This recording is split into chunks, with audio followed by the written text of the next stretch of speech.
Assalomu alaykum, hurmatli televizor ko'rguvchilar. Yaxshimsizlar? Dunyo qurultiyi to'r televiziyasining kunlik xabarlar programmasiga hammanglar xush kelibsizlar. Men İftihar Abdurashid. Bugun payshanba. Hurmatli ko'ruvchilar, tövəndə diqqətinizlər kunlik xabarlar programmamızın təfsilatında bo'lsin. Qozog'istonda Xitoy xalqiga qarshi milliy ziddiyat paydo qilish jinoyati bilan Qozoqlarning kishilik huquq qo'g'dash guruhining boshlig'i Beksat Maqsudxon va boshqa 18 kishiga qarshi ochilgan da'vo Qozog'iston qonun sistemasining egilik huquqiga qarta andish qo'zg'agan. Xitoy hukumatining o'zining ta'sir ostidagi davlatlarda shu davlatning ichki siyosatiga aralashish, qarz va diplomatik tahdidlar bilan shu davlatning qo'l orqali qonundan foydalanib, muhojirat dunyosining ovozini bostirishga urinishi, chegara halqagan bostirishning tipik usullaridan biri. Navbatda Qozog'istonda qozoqlarning kishilik huquq qo'g'dash guruhining boshlig'i Beksat Maqsudxon va boshqa 18 kishiga qarshi Xitoy xalqiga qarshi milliy ziddiyat paydo qilish jinoyati bilan da'vo ochilgan va bu da'vo Xitoy vakolatan ochilgan.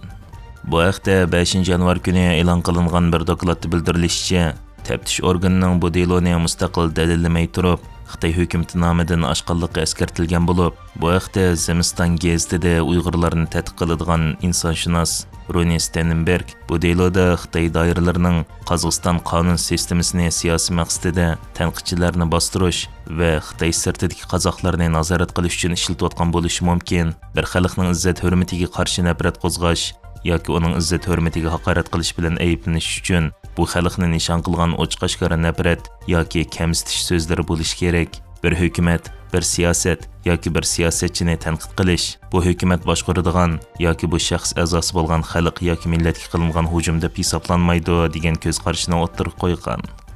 Dokladda da'voda tilga ilingan so'zlarning digidek hammasi 2025-yilning boshlarida Xitoy doiralari tomonidan Qozog'iston fuqarosi Olimnur Turg'anbayning qamoq jazosiga hukm qilinishi bilan munosabatli ekanligi.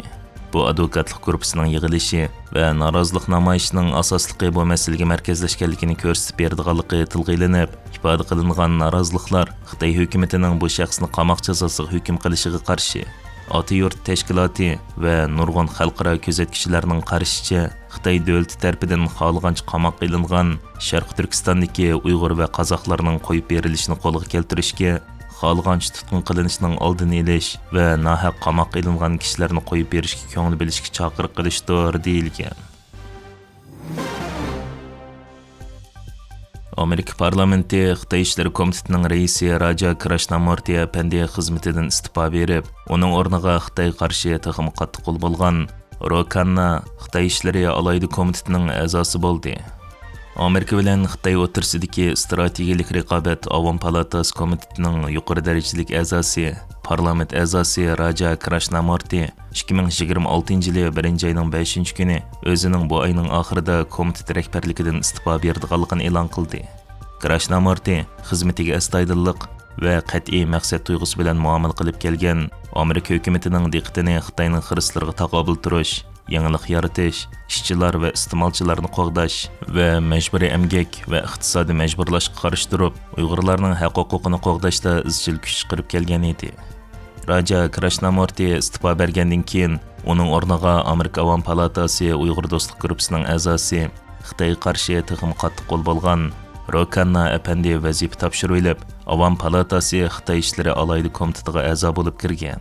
Rokanna apandimo izchil holda Uyg'urlarning haq-huquqini qo'g'dashda ching turib kelgan va Xitoyning Uyg'urlarga yurgizayotgan irqiy qirg'inchilikqa qarshi kuchli tadbir qo'llanish tashabbusida bo'lib kelgan va Xitoyning dunyoni go'riga kelishiga yo'l qo'ya olmaymiz degan nuqtai nazarni tashabbus qilib kelgan edi. Rokanna apandi yana Uyg'ur majburiy emgakining oldini olish qonuni va Uyg'ur siyosat qonunini ijro qilishni kuchaytirib, Xitoy qarta jazo doirasini kengaytirishni, kishilik huquq bilan savdo bexatarligining ayrilmas bir gavda ekanligini ilgari surgan kishi. U mushu oyning 5-kuni Washington pochtasiga bergan bir suhbatida muxbirning "Siz Trump va Bayden hukumatining Xitoy hukumatining Uyg'urlarga qarshi qirg'inchilik qilayotganligi to'g'risidagi qonuniy yakuniga qo'shilamsiz?" degan savoliga "Qo'shilaman. Men ma'qullagan jazo qonun loyihalarini, McGovern qonun loyihalarini va boshqa jazo qonun loyihalarini qo'llayman. Hamda bu rayonlardan hech qanday import qilmaslik va bu qirg'inchilikqa qatnashgan kishilarni javobgarlikka tortish jihatda bu qonunlarni qattiq ijro qilish kerak deb qarayman deganlarini o'ttirib qo'ygan. Shveysariya Federatsiya Kengashi Venezuela diktatori Nikolas Maduroning Shveysariyadagi mol-mulkini to'nglatgan. Shveysariya federal hukumati tor betida e'lon qilingan xabarda bildirilishicha, Federatsiya Kengashi 5 yanvar dushanba kuni qaror chiqarib, Venezuelaning qo'lga ilingan rahbarining Shveysariyadagi barliq mol-mulkining to'nglatilganligini va bu tadbirning darhol kuchga ega bo'lganligini e'lon qilgan. Xabarda bildirilishicha, Federatsiya Kengashi Nikolas Maduro va uning bilan munosabatli shaxslarga tava bo'lishi mumkin bo'lgan Shveysariyadagi har qanday mol-mulkni darhol to'nglatishni buyurgan va hukumat buni dushanba kuni e'lon qilgan. Bu tadbirning maqsadi mablag'ning sirtqa eqib ketishining oldini olish bo'lib, keyingi jarayonlarda bu mulklarning qonunsiz manbalardan kelganligi oshkorlansa, Shveysariya bu mol-mulkning Venezuela xalqiga foydali bo'lishiga kafolatlik qilishni maqsad qiladi ekan. Maduroga tava bo'lgan har qanday mulkni to'nglatish 2018-yildan buyon yo'lga qo'yilgan embargo qonuni bo'yicha Venezuelaga qarshi yo'lga qo'yilgan jazo tadbirlarini to'liqlaydigan bo'lib, Federatsiya Kengashi hozirgi Venezuela hukumatining hech qanday a'zosi bu to'nglatishning ta'siriga uchramaydi deb ta'kidladi. O'xshash vaqtda Birlashgan Davlatlar Tashkiloti bosh kotibi bayonot e'lon qilib, Nikolas Maduroning tutqun qilinishiga o'xshash voqealarning buningdan keyin boshqa davlatlarda ham takrorlanish mumkinchiligi haqidagi andishasini o'ttirib qo'yib, buning xalqaro tartib va dunyo tinchligiga ziyon yetkazadiganligidan ogohlantirgan. Hurmatli ko'ruvchilar, yuqorida diqqatingizga kunlik xabarlar programmamizning tafsilotini sundik. Kelar qatimliq sonimizgacha ko'rishgacha omon bo'lgaysizlar. Stansimizning YouTube kanaliga a'zo bo'lishni unutmang. Xayr xo'sh.